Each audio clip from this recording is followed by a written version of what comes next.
So when you have a deal in front of you, how do you determine whether or not to buy it and keep in your portfolio to rent, or you flip it instantly and make profit? How do you weigh those options deal by deal and come to the best decision? Well, that's the question I get quite often, so that's what we're going to talk about in this video. I have five main parameters that I consider, or decision chart, if you want to call it that, flow chart, to arriving at actual best decision deal by deal. And so we're going to talk about it in this video. But let me preface by saying this. This is not a one size fit all. It's going to be fungible as you grow, grow in your investment journey or your goals change. Some of those parameters, that is the specific numbers, will change, but the general framework should still stay the same. Now, for me, it has changed quite a bit 7 years ago when I started buying property versus now.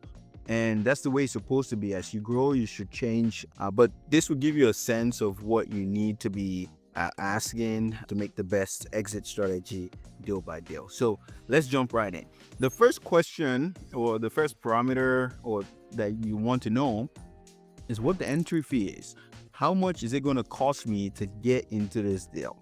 For me right now, my parameter is set at 20,000, right? So if it's $20,000, so that's the very first question you want to ask. What's the entry fee?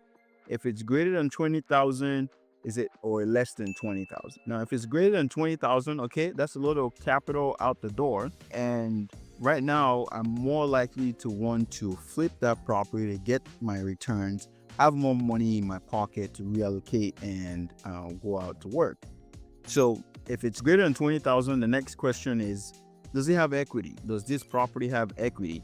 If it has a lot of equity, when I say equity, I mean, running the underwriting for a flip. So, typically you want to be the 70% rule, whatever the after repair value is, multiplied by 70% minus repairs, will give you a maximum allowable offer. If your entry fee with the purchase price is under or slightly above that maximum allowable offer, somewhere in that ballpark, then it has equity. If it doesn't have up to 30%, then I consider that no equity.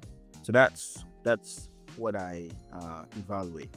So if I pass that question and say, hey, yes, this deal has equity, the entry fee is over 20K, but it has a lot of equity, my next question is, do I have a need for cash right now? And this is the reason why I say 7 years ago, it's a little bit different, right? 7 years ago, most of the time that answer was no, because I had a full-time job as an engineer. All my real estate activity was all just investment money. So I never needed cash. Now as a full-time business owner, yes, there are deals that I have to, sell and flip actively to make active income to live, because obviously it costs, there's cost to live it, right? And so sometimes that ratio now changes for me. Maybe I flip 3 deals, or I flip one every 3 deals, or two every 3 days, whatever that ratio is based on my need. And that's why I cannot engineer this flow chart for your situation. You have to do it for yourself. But so the next question after I find out what the entry fee is, if it has equity, do I need cash right now? If the answer is yes, if I do need cash right now, then absolutely the answer is I need to flip that property.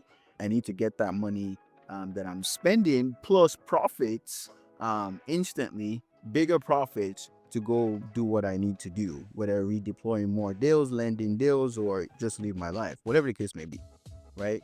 That's what that need cash, question does. Now, if I don't need cash, and say, for example, the answer to this question here is a no, if I don't need cash, then the next question I'm asking to determine whether I rent or flip it is the property rent ready? And what is the condition of the property? Because if it has equity, I'm spending more than $20,000. If I don't need money, but it's rent ready, and depending on the time of the year, if I'm looking to get depreciation or offset my income for the year, I may decide to rent it. So if it's rent ready, that means I'm not having to do really much pretty much any work, and I can just come clean up. When I say rent ready, maybe I'm spending less than $5,000 to get it, where a renter can move in and start paying the maximum rent. If I'm spending less than $5,000, it's not costing me effort. Yes, it's costing me money, but if it's at the end of the year or late in the maybe Q4, I'd rather pay that $20,000 to get the tax depreciation. Maybe that property will help me save $50,000 in taxable income.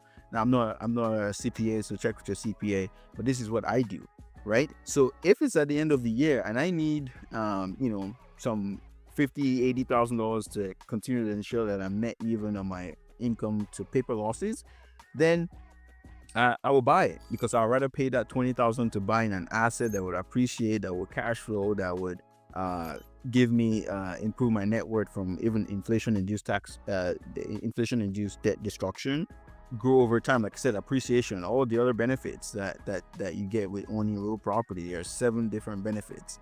I'd rather pay $20,000 or $25,000 to get all those benefits rather than pay the IRS that equivalent amount, right? If you've made it this far, it tells me that you're getting some value out of this video. If you are, please do me a huge favor and hit that subscribe button. I put in a lot of work into getting these videos out, and if that's something of value to you, subscribing is the best way to support, to help me grow the channel, reach more people, and ultimately bring you even more value. So please hit that subscribe button, and I appreciate you for doing so. Now let's jump right back in. So that's my thought process to go in that. But if it's not rent ready, then I'm just going to flip it. Why? Because that will be irregardless of the time of the year, and I'll explain why. If it's not rent ready, that will mean that I have to do the effort it takes to almost flip the property. That is, the differential in effort from renting to flipping is very marginal. So at that point, why not just get the benefit of getting the cash out and going out work out on the new deal? Then I'm already spending over $20,000 to out of pocket, and I'm now doing the work of a flip without getting the benefit of getting the instant huge cash plus my capital back. So if it's not rent ready, even though I don't need cash, I will still flip the house. And it's better to have a tax problem than have capital sitting in a property that I had to spend a lot of money to get and also spend effort. So now I'm leveraging 2 resources. In dealing with real estate, there's 2 resources you play with. You either play with time or you play with money. So if you're a newbie, most newbies play with time, cold calling, doing lots of efforts, door knocking, driving for dollars, things like that. Whereas as you grow, you can now start spending some marketing dollars and leveraging money resource to get deals done. Now, in this scenario, I will be doing both, right? I will be spending effort as far as managing the flip, and also spending money. So it's too much resources leveraged on one deal. That's the way I think about it, and that's why it changes now. As a newbie, yes, you have to do what you have to do to grow and get in the game. But as you start to get more opportunities, then your buy box shrinks, where you're a lot more picky. And for me, if it's not rent ready and it's over $20,000, I'm gonna flip it regardless of the time of the year, because again, like I explained, too much resources being spent.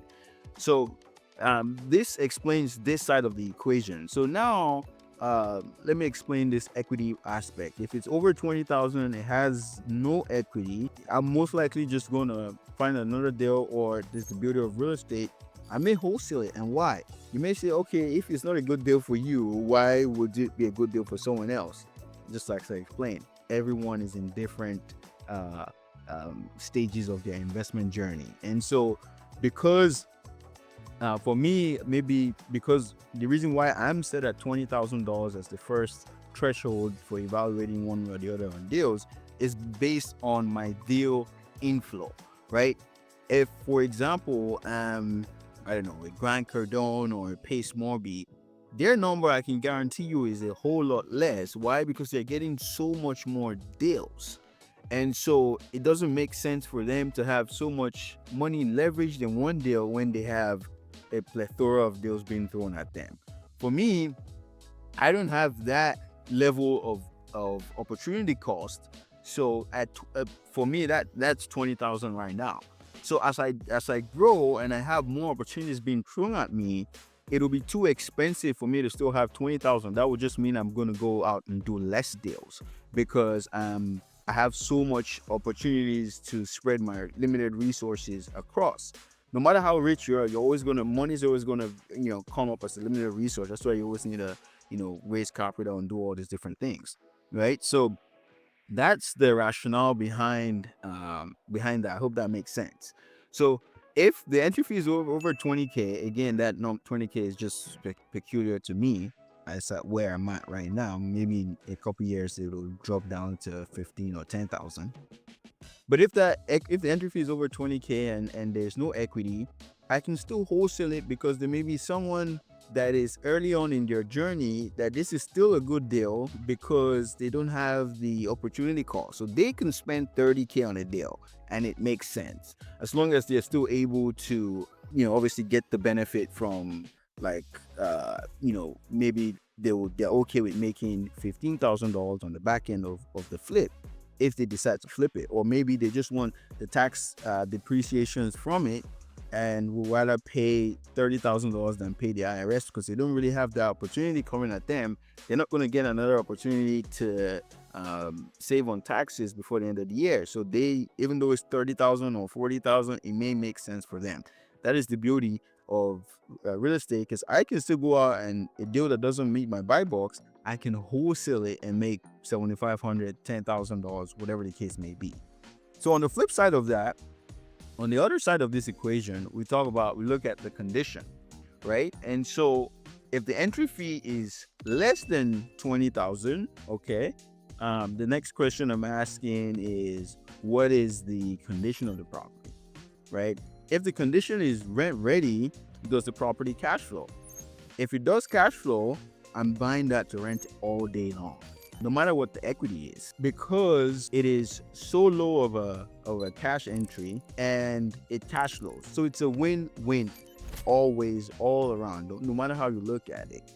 And because I get an influx of deals that's always coming, I don't have to worry about, I'm leaving, even if it has $100,000 of equity, I don't have to worry about, I'm leaving $100,000 of equity in this deal, because I know that there's another other opportunity that's coming along that may have equity and would need an entry fee that is at 20,000. So I can deploy that 20,000 on the other end and get that deal and flip it, but I keep this one in my portfolio that cash flows, has equity, and is going to be a tax write-off or depreciation tax hedge for me, right? So that's the thought process there.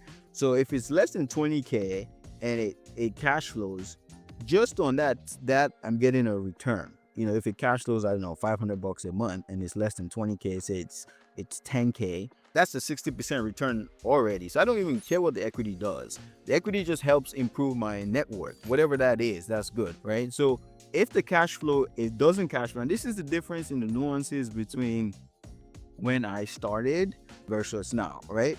It still made sense for me maybe 5 years ago, even though the property didn't cash flow, but it was so low of an entry, for me to get a 60% return.